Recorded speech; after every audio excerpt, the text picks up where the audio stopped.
belanja pegawai kita ternyata dibandingkan dengan beberapa negara itu tidak kalah.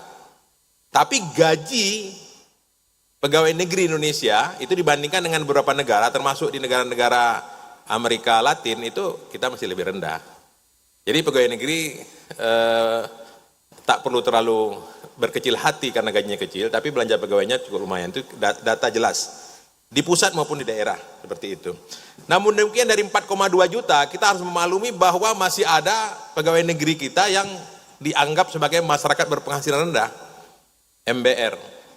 Karena apabila di bawah 7 juta, kan sekarang penerima zakat itu kan ada batasnya, Pak Jodane.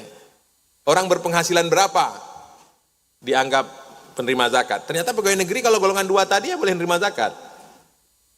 Nah cuma yang namanya pegawai negeri kalau masuk dalam bansos sudah ribut dia, padahal mungkin sama-sama masih susah juga.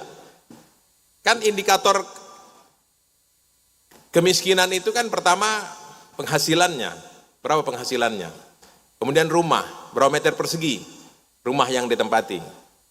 Saya rasa kalau pegawai golongan 2A pekerjaannya supir apa iya bisa rumah tipe 100, baru-baru kerja mungkin rumah tipe 27 misalnya. Kalau rumah tipe 27, istri 1, anak 2, 1 tambah 2 tambah 1, 4. Harusnya rumahnya adalah di atas 32 meter persegi, karena minimal 8 meter persegi per orang. Pegawai PU sangat paham itu.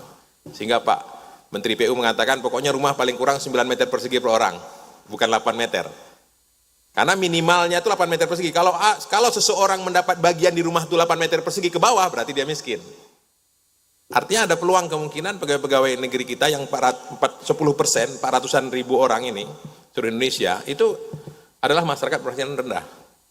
Berpenghasilan 8 juta pun kalau sudah menikah, istri tidak bekerja, dia bisa berpeluang menjadi tidak cukup untuk membiayai kehidupan keluarganya yang layak tadi, kira-kira seperti itu. Tapi ini tidak dihitung belanja pegawai ya, nanti kalau belanja pegawai dia punya akses ke belanja pegawai yang saya sebutkan tadi, kan belanja pegawai itu aksesnya tidak merata. Misalnya SPPD, tak semua orang dapat SPPD.